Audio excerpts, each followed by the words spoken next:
hasil dari MRI kemarin adalah GCT ya, atau giant cell tumor. Jadi ada tumor di tulang.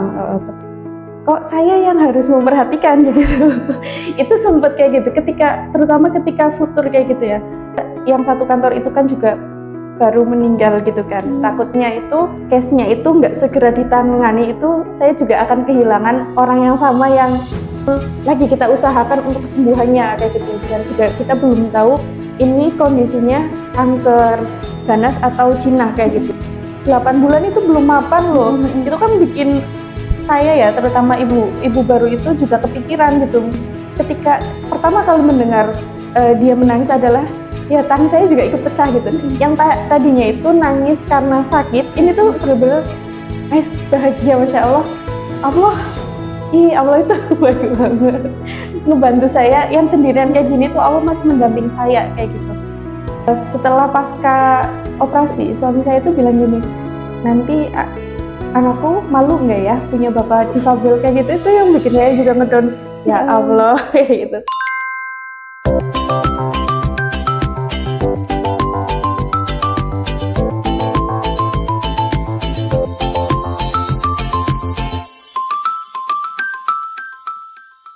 Assalamualaikum warahmatullahi wabarakatuh. Halo Bunda semuanya. Pagi ini kita kedatangan sosok ibu muda di ruang tamu kita yang mau sharing, karena ada keunikan ya dalam kisah perjalanan hidupnya dari mulai single era menjadi seorang istri, kemudian sekarang sudah anaknya 7 bulan ya Mbak. Alhamdulillah. Oke, aku panggilnya ibu aja ya Bun, soalnya juga udah menjadi seorang ibu. Kalau dulu kita kenal itu mungkin Mbak gitu kan, sekarang kita panggil, kenalan dulu aja deh, namanya Mbak siapa? Oke. Ibu siapa? Terima kasih Dek Afi ya, Mbak Afi ya buat undangannya, dan teman-teman tim semuanya.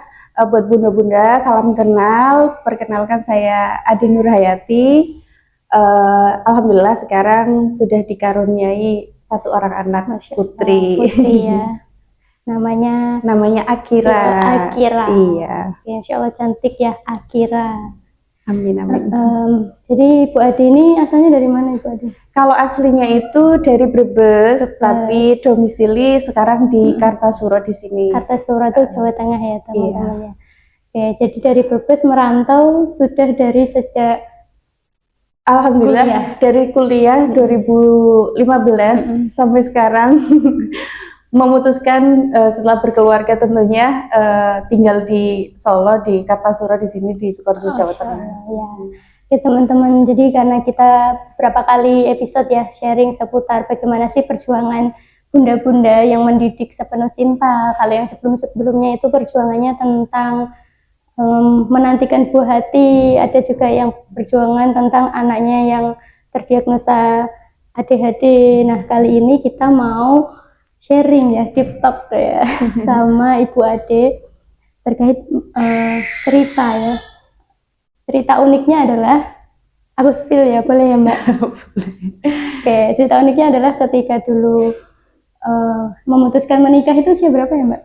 Itu cukup usia 28 tahun. Memutuskan menikah, kemudian alhamdulillah belum waktu lama terus dikaruniai seorang putri ya, mengandung ya. Dan waktu itu ada ujian yang cukup mungkin membuat kita akan merenung juga ya. Ternyata ujian ini dialami juga ya sama teman kita, teman bunda kita, berupa diuji sama Allah ya, suaminya sakit. Boleh dong Mbak diceritain apa sih sakitnya, seberapa harus Mbak Ade struggling waktu itu? Iya, mungkin dari awal dulu ya Mbak ya, dari memutuskan menikah tadi ya. Memang sebenarnya keinginan yang namanya wanita atau setiap wanita itu memiliki keinginan untuk menikah, terutama tidak menutup kemungkinan saya kayak gitu. Dan keinginan itu malah justru udah lama, dari usia 20 tahunan, jadi masih kuliah kayak gitu. Tapi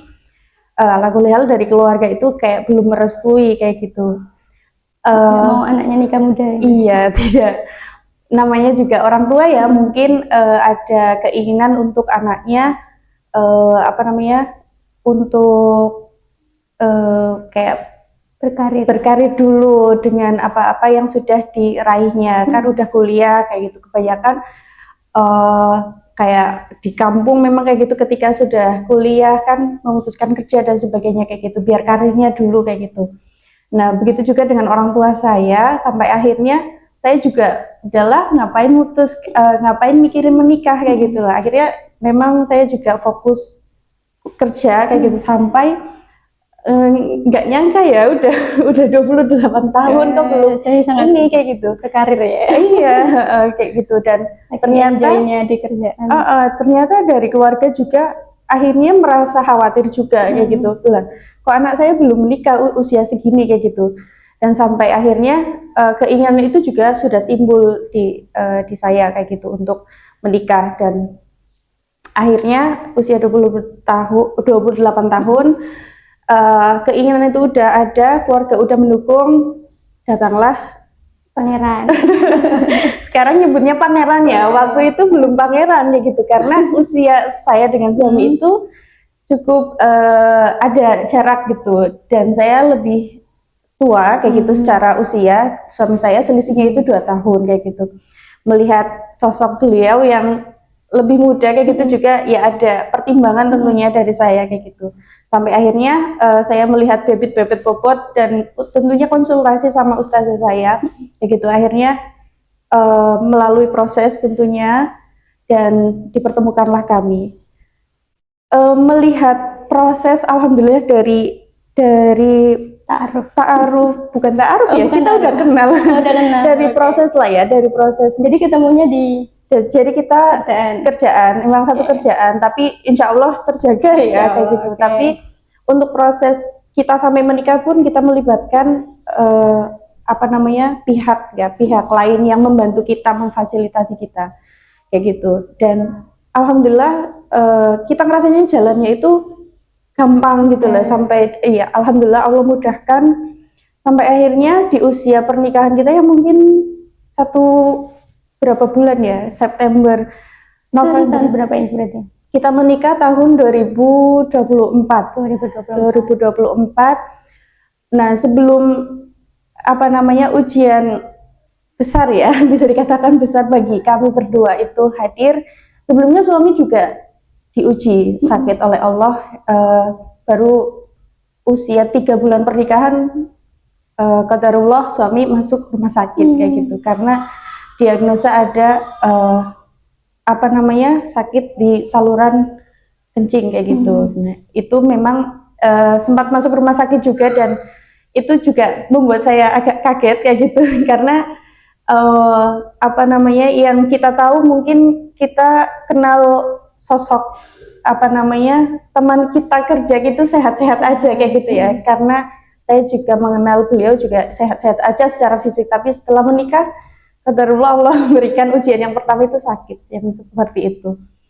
Setelah itu udah sembuh dari sakit yang pertama, dan Allah masih berikan kita banyak banget Mbak Awi kenikmatan-kenikmatan yang lain kayak gitu. Alhamdulillah kita sempat juga diberi karunia ya, diberi hadiah umroh kayak gitu. Alhamdulillah.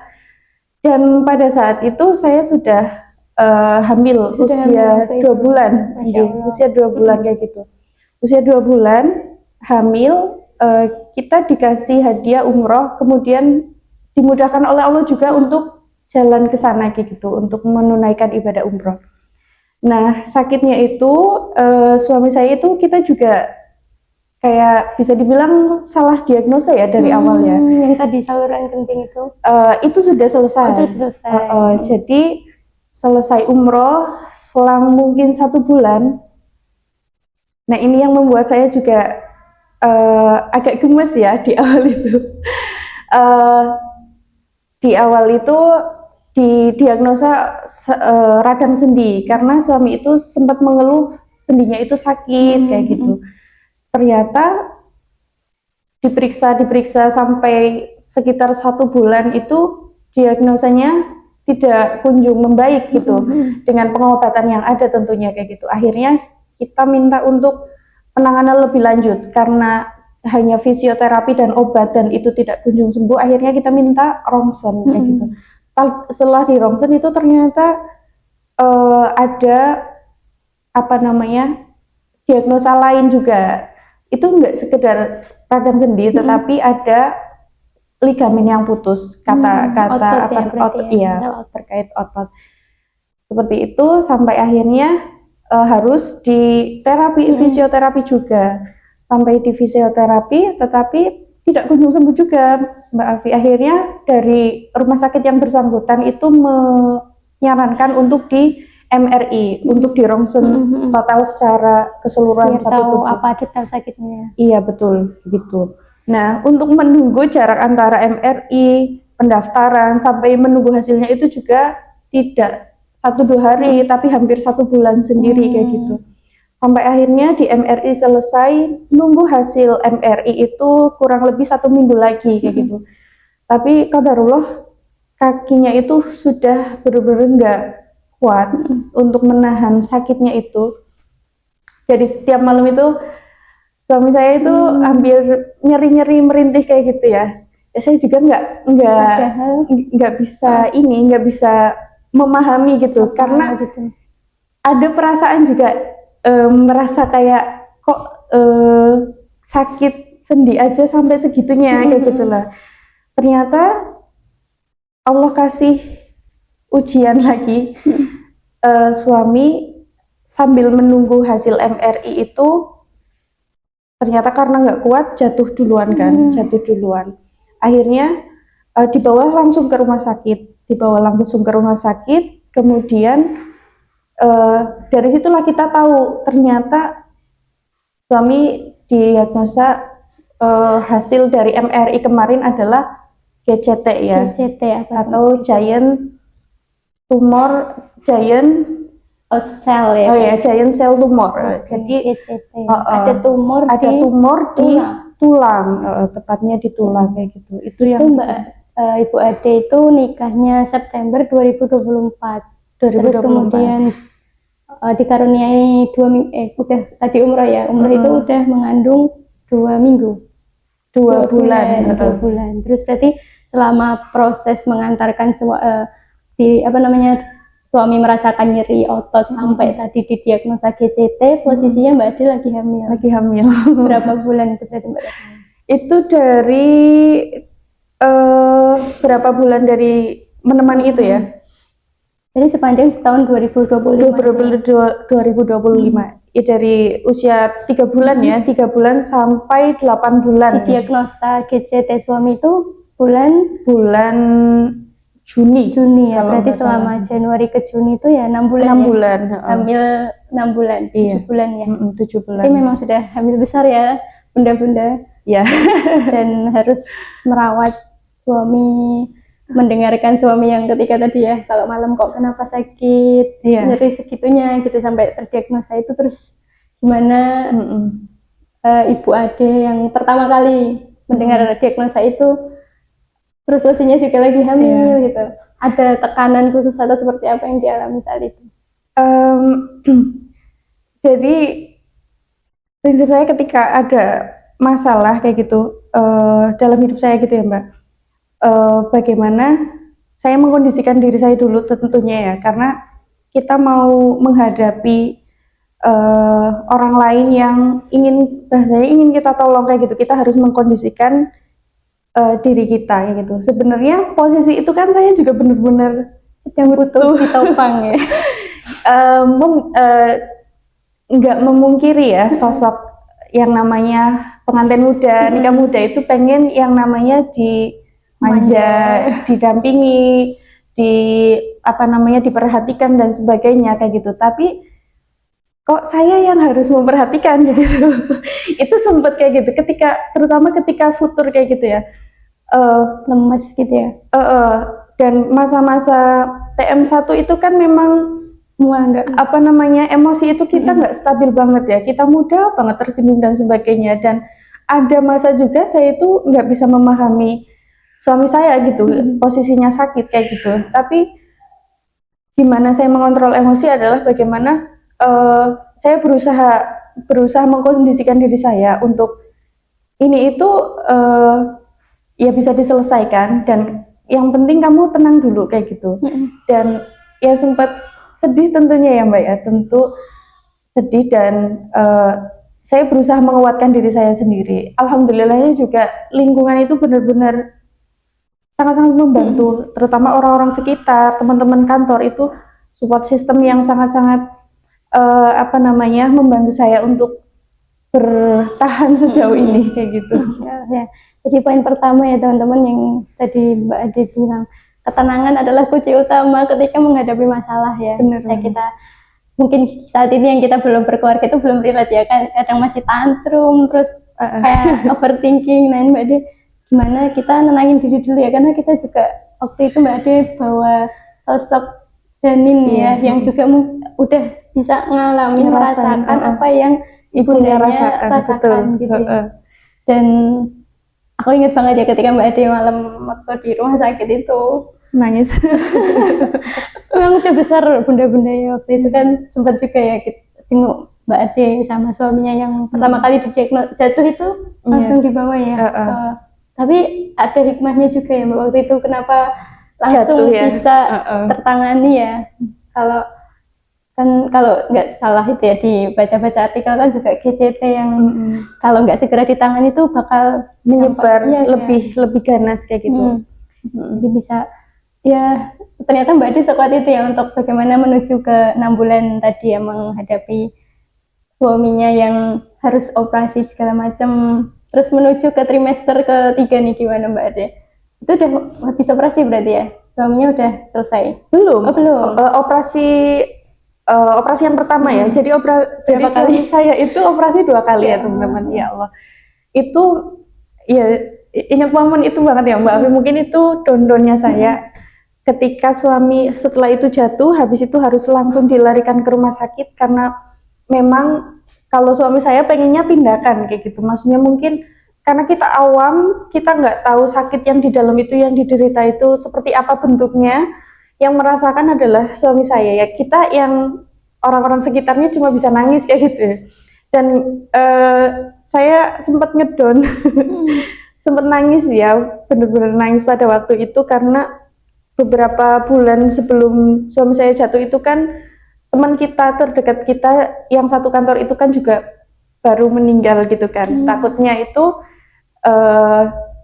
case-nya itu nggak segera ditangani, itu saya juga akan kehilangan orang yang sama yang yang lagi kita usahakan untuk kesembuhannya kayak gitu. Dan kayak ketakutan itu tuh di depan mata gitu loh teman-teman. Posisi saya lagi mengandung, lagi berusaha untuk mempertahankan kehidupan yang ada di sini kayak gitu. Saya juga berusaha untuk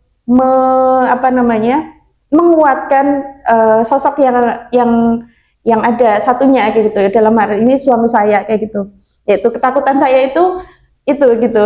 Jadi takut suami tidak segera ditangani kayak gitu. Tapi alhamdulillah sekali, insya Allah kita juga percaya gitu ya dengan dengan tindakan-tindakan daripada medis kayak gitu, maksudnya tenaga medis kayak itu, mereka sudah bisa mengukur insya Allah yang terbaik. Kenapa suami saya tidak segera dilakukan penanganan tindakan, maksudnya operasi kayak gitu, ada pertimbangan kayak gitu, karena pada waktu itu juga kita belum tahu ini kondisinya kanker ganas atau jinak kayak gitu. Jadi memang harus di analisis, observasi betul-betul kayak gitu. Alhamdulillah suami saya juga bersabar, tegar, masya Allah, itu yang selalu membuat saya juga berusaha untuk memposisikan dia agar terus mengkondisikan agar dia tetap sabar juga. Poin kedua sangat manusiawi ya Bun, ketika kita diuji sama hal-hal yang kita nggak terima ya kan. Tadi Mbak Ade juga bilang ya waktu kayak ayo sih dok segera pengennya segera ini cepat buruan tuntas, sakitnya apa bisa langsung ditangani, tapi memang semua itu butuh pertimbangan gitu ya, sampai bisa menenangkan diri dulu. Oh iya, kalau dipikir ya betul juga ya, kita bisa apa, yang lebih tahu itu ya para dokter itu yang lebih tahu. Kita kalau di orang Jawa ya seleh gitu ya, mau kita serahkan sama Allah gitu ya. Tapi juga manusiawi ternyata ya, ada sempat kayak ayo dong, ini gimana sih terbaiknya gitu ya. Betul. Dan itu bisa melewati ya Mbak ya waktu Iya, itu. alhamdulillah. Kita operasi, terus perjalanan menuju HPL gimana nih? Perjalanan menuju HPL itu juga lumayan ini ya, lumayan masalah suami mungkin agak redup ya, maksudnya bisa dikondisikan kayak gitu. Alhamdulillah suami juga Masya Allah tegar, sabar, bisa mengkondisikan diri beliau kayak gitu juga. Mungkin beliau juga melihat saya harus sama-sama dikuatkan kayak gitu, jadinya beliau juga sebisa mungkin sama-sama berjuang kayak gitu. Ada kondisi di mana ketika menuju HPL, kondisi kandungan saya itu kan belum mapan gitu kan. Itu sempat ada distraksi juga dari lingkungan yang membuat saya itu agak ngedown gitu. Apa tuh Mbak distraksinya? Jadi kayak misalkan stimulasi yang saya lakukan itu dinilai salah kayak gitu. Jadi itu juga bikin saya, yang namanya ibu baru kan Mbak ya, jadi agak berusaha memilah-milah apa yang bisa saya terapkan, apa yang enggak. Cuman kadang kita tidak bisa, gitu. Iya bahasa kasarnya kayak gitu ya, cuman enggak separah itu sih untungnya, cuman tetap aja yang namanya kepikiran kayak gitu. Kok gini sih, kayaknya kayak gini deh gitu ya. Iya. Padahal kita punya itu ya dari bidan buku panduan. Iya, panduan. Ada stimulasinya juga ya. Ada ya di situ. Kita kan berusaha mengikuti itu, gitu. Tapi kan memang kondisi janin, psikologi, konteks Mbak Ade itu beda gitu. Iya. Ya berusaha kembali lagi, berusaha menenangkan diri, memahami diri sendiri, melakukan apa yang kita bisa kayak gitu, dan membuang jauh-jauh distraksi negatif yang bikin kita kepikiran dan akhirnya kita malah down. Ya udah berusaha dihilangkan yang seperti itu. Pun sebaliknya saya juga mendapatkan support system dari suami kayak gitu, berusaha beliau juga menenangkan di tengah kondisi beliau yang seperti itu kayak gitu. Dan kita saling menguatkan di masa-masa menunggu ya, karena di masa OTW HPL itu kan suami juga menunggu operasi yang kedua kayak gitu. Oh, ada operasi yang kedua itu yang drama. Mbak Ade menunggu persalinan, iya. Suaminya menunggu untuk operasi yang kedua. Itu ya. Jadi hal-hal yang itu di bulan apa berarti Mbak Ade? Itu berarti Juli kalau nggak salah. Juli Agustus itu ya, masa-masa penantian. Terus siapa sih orang yang support Mbak Ade ketika mungkin suaminya secara, kalau doa ya jelas ya, doa, dukungan, afirmasi, cuman secara fisik yang kesana kemari waktu ini siapa waktu itu Mbak Ade? Aduh, kalau disebutkan support sistemnya gimana nih? Kalau disebutkan ini sebenarnya kalau sebenarnya banyak ya teman-teman ya. Kalau sosok banyak banget teman-teman kerjaan, terutama yang nggak bisa disebutkan satu persatu, dan Mbak Ade selalu mendoakan ya orang-orang yang jadi apa ya, kita itu perantau ya, dua-dua itu bukan asli orang Solo gitu kan, bukan keluarga dekat kayak gitu, tapi di tengah ujian yang kita hadapi bersama kayak gitu, Allah memberikan karunia anak kayak gitu, Allah juga memberikan barengan ujian untuk suami kayak gitu. Gimana ternyata kita diminta Allah belajar untuk lebih kuat lagi, lebih sabar lagi. Pun Allah ngasih ujian, Allah juga ngasih seperangkat pertolongannya. Nah ini yang membuat kita sama-sama kuat kayak gitu. Kita nggak bisa sekuat ini karena tanpa pertolongan Allah, tentunya wasilah dari teman-teman kita ini, support system kita, tentunya dari teman-teman kerjaan ya. Ya kalau boleh bilang makasih kayak gitu Mbak Ade sama suami itu, pengen bilang makasih yang sebanyak-banyaknya gitu sama teman-teman kerjaan kayak gitu. Tapi kita cukup mendoakan ya, semoga sebaliknya ketika teman-teman kita yang selalu standby, selalu berusaha di garda terdepan ketika kita di dalam masa-masa sulit kemarin itu, semoga dimudahkan segala urusannya, semoga dilancarkan segala ininya. Karena kalau untuk membayar semua yang teman-teman kita udah berikan ke kita itu kayaknya kita nggak bisa bayar sih. Gimana mereka selalu nggak ternilai dengan materi kayak gitu. Terutama teman-teman kerja ya, kita nggak bisa menafikan kehadiran teman-teman semua. Yang kedua adalah saudara dekat ya yang ada di sini di sekitaran kita, saudara kandung, terutama adik saya yang mau ke sana kemari, merantau juga di sini kayak gitu. Itu sih. Dan ustadz-ustazah kita yang senantiasa menguatkan, tentunya mengingatkan bahwa insya Allah ini yang terbaik buat kita kayak gitu. Selalu mengingatkan, selalu meluruskan apa yang mungkin kita sempat ngedown mungkin kelihatannya atau gimana. Beliau-beliau yang senantiasa mengingatkan untuk sabar dan yuk lalui aja kayak ternyata gitu. Bisa ya. Dan Mbak Deni dulu normal atau lahirannya? Iya. Alhamdulillah normal ya. Ya. Normal, alhamdulillah dilewati dengan normal. Alhamdulillah. Jadi yang nunggu siapa tuh Mbak waktu itu?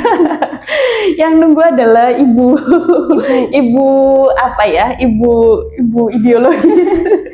Oh, ada ya sosok ada yang menemani. Sosok yang menemani yang Masya Allah menemani masa malam-malam kontraksi. Ya, karena Ibu Mbak Adi juga di Brebes juga udah usianya ini Sudah, ya tidak memungkinkan untuk harus bolak-balik ke Brebes. Kebetulan waktu itu lagi di tempat Mbak kan, jadi nggak bisa menemani. Itu di klinik ya?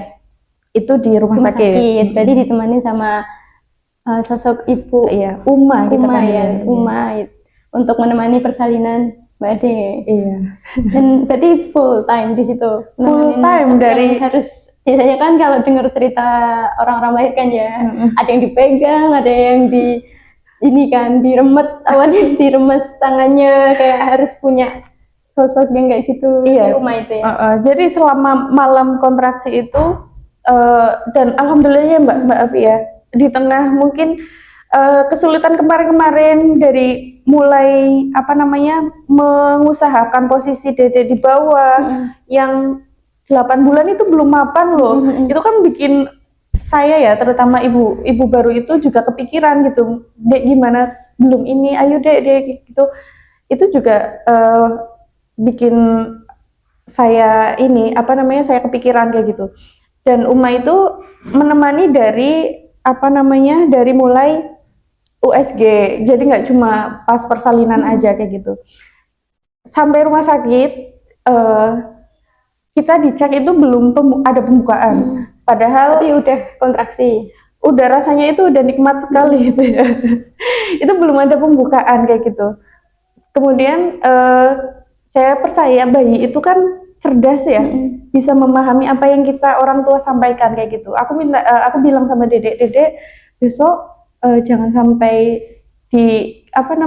dipacu ya, jangan sampai kita sesar juga ya. Bismillah Dedek bisa melewati jalannya, bisa nyari jalannya kayak gitu. Malam itu disugesti, maksudnya saya komunikasi sama anak saya gitu yang di dalam kandungan gitu. Masya Allah, ternyata malam itu bener-bener dia itu nyari jalannya gitu. Kerasa itu kerasanya itu Masya Allah sekali. Dari mulai masuk rumah sakit, memang sebenarnya dari pihak rumah sakit itu kan menghimbau kita untuk pulang. Tapi karena belum ada pembukaan itu kan, tapi karena Uma meminta daripada kita bolak-balik, mendingan kita standby aja di situ. Akhirnya kita standby di situ, dan malam itu benar-benar dilewati untuk kontraksi saya dan Uma gitu.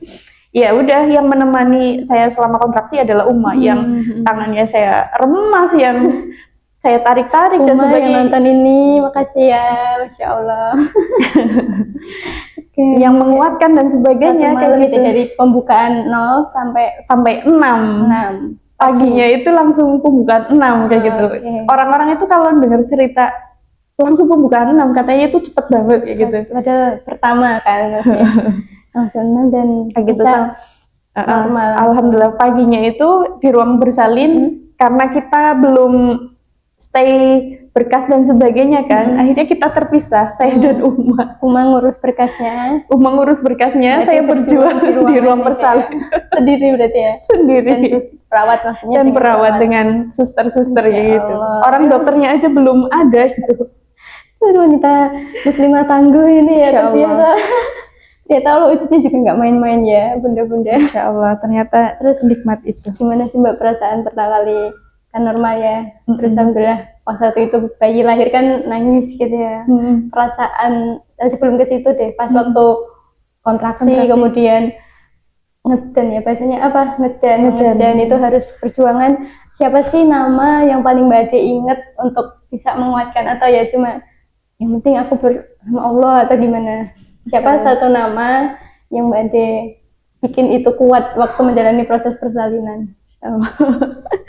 Iya, masa-masa persalinan itu kan drama sekali ya Mbak ya, karena setiap istri mungkin mengidamkan ada sosok, kalau nggak suami mungkin keluarga terdekatnya kayak gitu.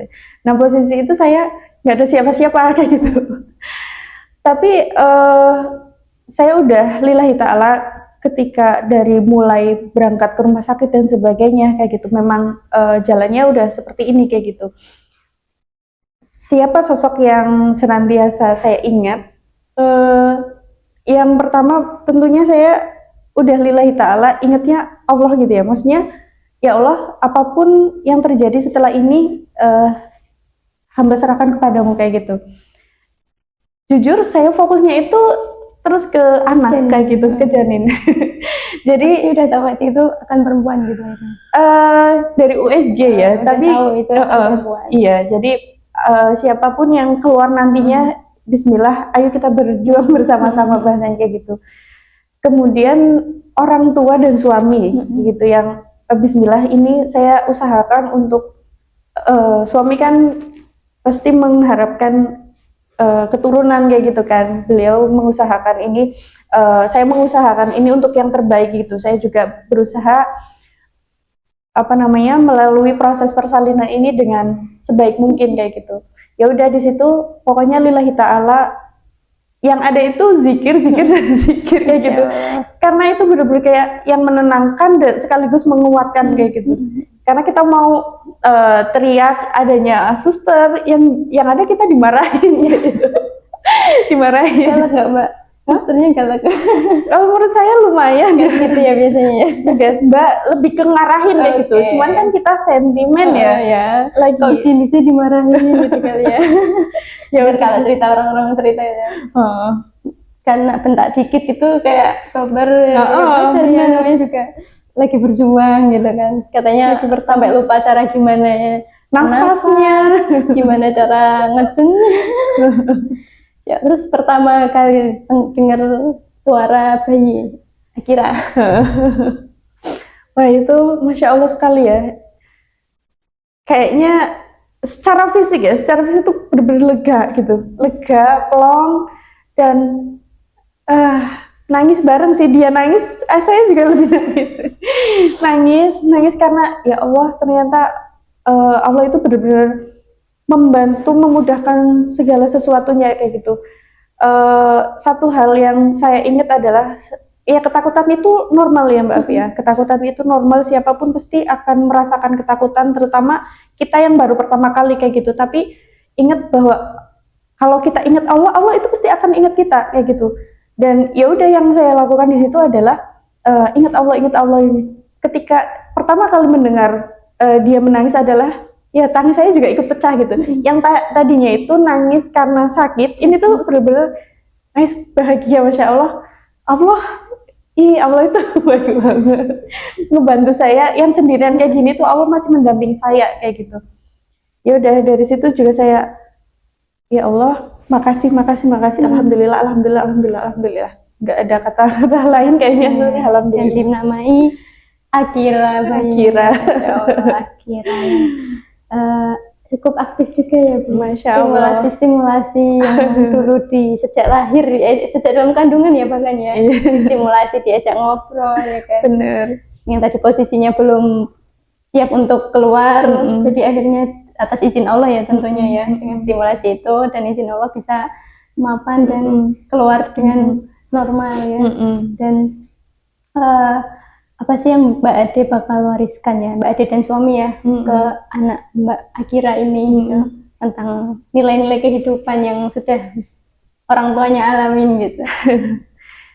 nilai-nilai kehidupan. Kalau saya melihat ini saya belum ya, belum maksudnya secara apa namanya rutin untuk menstimulasi dia untuk seperti apa, tapi kayak saya melihat dia itu kayak ada eh, ada momen gini Mbak Afi, setelah pasca operasi suami saya itu bilang gini, nanti anakku malu nggak ya punya bapak difabel kayak gitu. Itu yang bikin saya juga ngedon, ya Allah kayak gitu. Enggak, terus langsung saya tepis kayak gitu, enggak lah, dia pasti bakal jadi sosok yang lebih kuat kayak gitu, karena apa, melihat ayahnya aja hebat, bisa bertahan, bisa sabar, bisa tangguh kayak gitu, dia pasti juga bakal meniru apa yang orang tuanya lihat kayak gitu, orang tuanya lakukan kayak gitu. Itu sebenarnya bikin saya mewek sih dulu kayak gitu.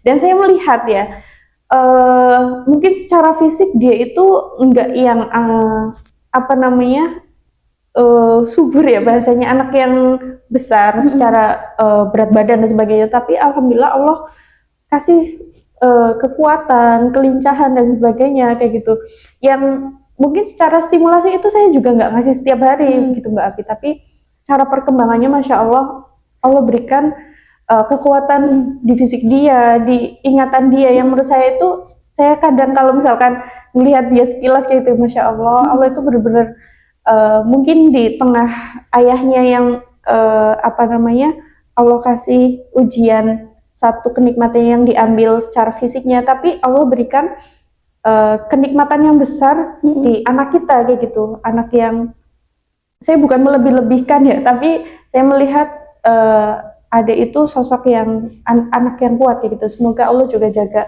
kekuatannya dan Allah selalu bimbing dia kayak gitu. Jadi stimulasi hal aktivitas rutin apa yang sering Bunda Ibu Ade lakukan gitu untuk anak-anak supaya tumbuh menjadi apa yang Bunda harapkan, kayak entah membaca buku atau apa yang sering itu pasti, dan kayaknya dalam satu hari ini nggak boleh sih nggak dilakukan gitu. Kalau dari kecil mungkin saya nggak ada sesuatu yang mengalir, ada yang kita rutin kayak gitu. Tapi kebanyakan yang mengalir juga sih, tapi kayak memang kita ajak sholat, kita ajak al-maksurat kayak gitu. Kita ngaji ya, dia memang kita dudukan bareng di tempat duduk yang sama kayak gitu. Membaca buku juga itu bagian dari usaha kita juga, biar dia ada interest, ada rasa ketertarikan untuk dunia buku kayak gitu ya. Kemudian aktivitas-aktivitas rumah yang mungkin biasa saya lakukan kayak gitu, saya juga berusaha libatkan. Tapi untuk hal-hal basic ya, seperti kayak sholat kayak gitu, biar dia juga nggak asing istilahnya ya dengan ibadah yang biasa kita lakukan kayak gitu. Di usia 7 bulan ya Akira, udah bisa ngapain aja nih Mbak Akira, perkembangan yang wah, Masya Allah ya, udah bisa ini, udah bisa itu gitu. Iya, kalau saya sebenarnya nggak terlalu, ya saya mengikuti ya perkembangan anak usia seperti ini tuh, harusnya 5 bulan itu ngapain, 6 bulan ngapain kayak gitu. 7 bulan ini akhirnya udah bisa berdiri. Wah, udah bisa berdiri. Mau udah jalan bisa berdiri. gitu. Kalau untuk berdiri jalan belum ya, cuman berdiri tanpa pegangan kayak gitu dia dari 6 bulan kemarin, dari 6 bulan masuk ke 7 bulan itu dia berdiri. Yang mana lingkungan sekitar saya juga kaget ya gitu, maksudnya kok bisa gitu loh anak. Dia kan anak secara postur fisiknya itu kan nggak besar kayak gitu. Anak kecil kayak gitu tuh dia udah berdiri. Ya, jadi dia bisa. Mungkin iya itu ya.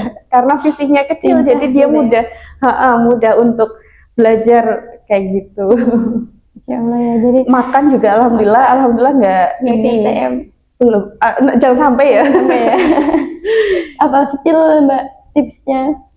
Spill nggak KTM ya, mungkin terutama dari orang tua itu tadi ya, melibatkan ketika kita makan ya, kita ajak makan, dengan itu kan dia juga melihat oh aktivitas makan itu seperti itu kayak gitu. Kalau saya cenderung lebih memaksimalkan di usia 6 bulan ya, jadi sebelum ada orang tua yang 6 bulan sebelum 6 bulan ngasih juga nggak masalah kayak gitu, tapi saya cenderung memaksimalkan hal itu karena biar dia latihannya juga maksimal kayak gitu. Terus latihan-latihan seperti apa namanya, oromotor seperti itu juga sempat saya lakukan. Kemudian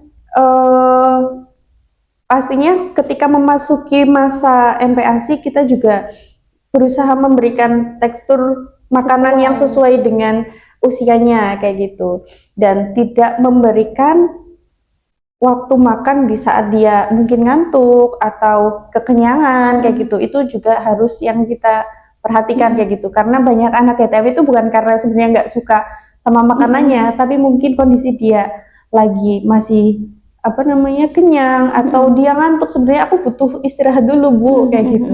Itu yang biasa saya lakukan sih.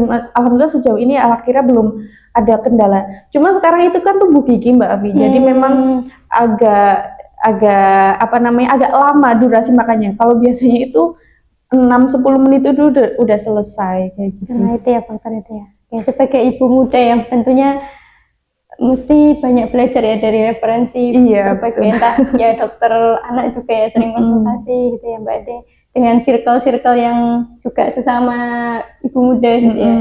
Kalau boleh bukan penyesalan ya, tapi lebih ke refleksi gitu. Kalau mau diulang dari awal sebelum menikah atau saat mau menikah gitu sih, apa sih yang Mbak Ade belum lakukan dan pengen nanti misalkan diberikan kesempatan lagi gitu ya untuk mengandung misalkan, atau buat pesan-pesan ibu muda di luar sana atau calon istri, apa sih yang pengen Mbak Ade sharing kan? Saya ngerasa banget apa yang saya lalui ini adalah bagian dari persiapan kan Mbak Afia. Pesan untuk teman-teman yang mungkin belum menikah atau mungkin saya sendiri kayak gitu, mengkondisikan lingkungan itu sangat-sangat penting, pertama itu. Kemudian yang kedua adalah belajar manajemen emosi, itu sangat-sangat penting. Ada yang bilang mungkin menikah itu indah, memang indah kayak gitu, tapi tidak jauh beda kok dengan kondisi kita saat single kayak gitu. Ujiannya juga sama, tapi mungkin penyikapannya kita agak sedikit berbeda kayak gitu, karena ketika menikah itu akan banyak sekali apa namanya karakter atau orang-orang dan sebagainya yang perlu kita kondisikan kayak gitu. Kemudian emosi, belajar agama itu jangan sampai selesai ya teman-teman ya. Terutama ketika kita punya circle ngaji, katakanlah seperti itu. Kalau bisa standby di situ kayak gitu. Kalau misalkan kita udah nggak kerja tapi kita masih bisa join di situ, tetaplah standby di situ, karena itu salah satu penguat kita untuk senantiasa kuat kayak gitu. Kuat itu nggak cuma fisik kayak gitu ya, tapi rohani kita juga harus tetap dikuatkan kayak gitu. Olahraga, lingkungan, emosi, belajar agama, olahraga ya Mbak. Ya. Karena ngalamin banget ketika kemarin apa namanya hamil itu kayak gampang pegel mungkin iya ya, cuman kalau melihat kondisi ibu hamil yang segar bugar juga itu banyak kayak gitu, dan makanya sebelum menikah kayak gitu manfaatkan waktu untuk olahraga, dan jangan sampai hanya selesai ketika menikah aja gitu. Itu sih, terus belajar jangan sampai, pokoknya jangan berhenti belajar kayak gitu. Oke, siap gitu ya Mbak Ade ya, sharing dari perjuangan kehamilan dengan suaminya juga sedang diuji sama Allah. Alhamdulillah lulus ya dengan saat ini. Amin. Ya walaupun masih pemulihan juga ya. Harus pakai apa namanya? Krek ya. Sekarang ya. Alat bantu harus pakai alat bantu. Tapi sudah bisa normal untuk mulai berkarya lagi ya. Mbak Ade pun sama berkarya juga, dan Akira juga sama-sama diajak berjuang, dan alhamdulillah kooperatif ya anaknya. Ini kita ajak ngobrol, anaknya nggak rewel. Alhamdulillah Mbak Ade. Ini khusus pesan buat suami nanti yang nonton ini, silahkan Mbak Ade mau pesan apa. Terus kemudian sama Akira yang dia belum bisa nonton ya, tapi nanti beberapa tahun ke depan nonton podcast ini mungkin wah bundaku Masya Allah ya. Pesan buat suami dan Akira, nanya Mbak Ade. Pesan buat suami ya, apa ya? Ya suami, dan mungkin ini bisa general ya, suami di luar sana pesannya apa?